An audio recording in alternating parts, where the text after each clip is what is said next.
Alright everybody, Wenzeltron here, and we're on the PTR with Stukov First Impressions. So we're gonna get started here. So first thing, if you watched my stream, I went over all the stuff on PTR, all the changes with Zool and Stukov earlier in longer format. You can check that video out in a second. If you want to go, it's on YouTube as well. But, so we got Stukov here. He is the newest support to be added to the game. And he has, first of all, a huge basic attack, 574 damage at level 20. It's amazingly strong. And then baseline, so this is without any talents. His Q will burst heal, so it's healing for 88 per tick right now, and then you burst heal it.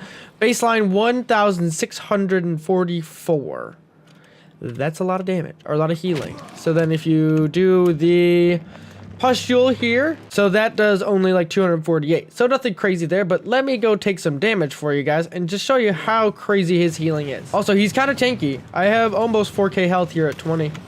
So here's the heal, and there's the burst, 1.6k. That's huge. That's a very strong heal, and this can spread to every team member that you have. The spread range is very generous, and then overall his abilities are really fun. I was very surprised about the effectiveness of his E, and just the crazy interactions of zoning and stuff like that you get from it. And then the other thing is I want to talk about is he has lots of quest talents, and I don't think you're going to want to go for the ranged attack here. You're probably going to want to do something with either weighted pustule or the lurking arm here. I did a working arm build. Oh my god, so many sounds, and it actually felt pretty cool. And then so for level 4 talent, this is like your sustained switch, and I would personally think that the vigorous Rupatake, I'm totally mispronouncing that, but I think this quest talent will probably be the best because it increases the bio kill switch healing by a lot. And I did this in the stream video, and it's just a super strong talent.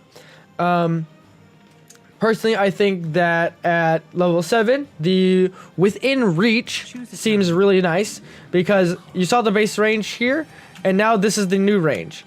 So this allows you to set up ganks with your team, in my opinion, so that you can basically stand over here in the shadows and be someone's in the middle of the lane, and you just drop your arm, and then that person is silenced, and I got the level 1 range increase, so it expands to that area, just giving your team that much more time. So the idea is you'd want to put it somewhere right behind the target, but still hitting them so that when it expands, they have to walk around it the long way, either side. And then for his ult, you can go either or. Defining factor is going to be, what are you trying to do in the map or in the comp? So either you have a comp that's going to try and dive on one target, or you're trying to zone an area, so you have flailing swipe. So just to show it, this is what it looks like. It's really big. So either you got the swipe like that, or we could show you the other one. So here's massive shove. The massive shove then to me is if they have a single target that's going to be diving all of the time. So you have like a Genji, or you have a Grey Main, or you have a tank, a singular tank that is like a Diablo who initiates all of the fights and is causing problems with the team. You just like, I don't feel like dealing with you anymore, and they're just gone. And this ability only has a 20-second cooldown. So that's really huge. And it makes Stukov more tanky because you get 50 armor. So that's spell and physical damage. So you just take less damage from everybody. So that's really strong. And then the next talent will be 13. I'm not sure what the best one's going to be here yet. I think the W here is going to be really strong for reactive ballistic spores for when you need like an ice block type mechanic, where you're really low or you get below health and you just need to get some sort of way to get another bio kill switch and to slow targets.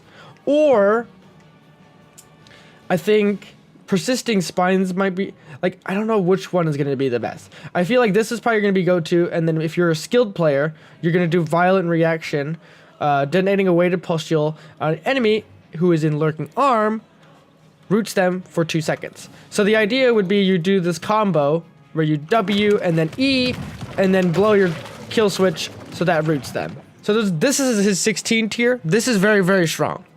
I think the one you'd want to go, unless the team has a lot of like stuns, i.e. Johanna Anubarek, which you'd go super straight. And then continually spreading. This is if you have a death ball comp, so who's always grouped up together, so you can get infinite value from your healing. Even though the damage over time is reduced by a lot, that's not the main focus of Stukov. The damage or the heal over time is just there as to know that you're doing healing. What's important is using your bio kill switch burst healing. That's the important part of the ability. And then you got Pox Populi, which I think this is going to be the go-to. Is bio kill switch no longer removes the healing pathogen, it just refreshes the duration. So you get double the duration, doesn't reduce anything else. So you get 526 times 2, so over 9 seconds basically. So you get just over 1,040. Nothing crazy, just doing quick math. So that's what I would go for that. And then your alt upgrades are not the craziest in the world, in my opinion. You got the controlled chaos, which is just an additional, or you reduce the number of swipes that I showed you. It doesn't do 3, it just does 1 at max range, but you get 3 charges of the ability. And then the mana cost is reduced from 100 to 50. I would say Stukov feels pretty mana efficient. So the mana I wouldn't worry about too much. Massive Shove travels 25% faster, and if Massive Shove pushes the target for 1.5 seconds, its cooldown is reduced by 15. So that puts it on a 5-second cooldown, which is nothing crazy. And then I think this is going to be the go-to though. Bio Explosion Switch. This is the upgrade to your trait. So this Bio Kill Switch now detonates Lurking Arm, applying a weighted pustule to the enemy, and heroes inside silence them for 2 seconds. So this makes your Lurking Arm now explode and then silence and applying the weighted pustule, so you can have 2 applications of it technically. And then in just having a ranged silence of that nature, it's like you have a third ultimate almost. Because if you're building into this build, you have a silence that can be applied from about a Stitch's hook away.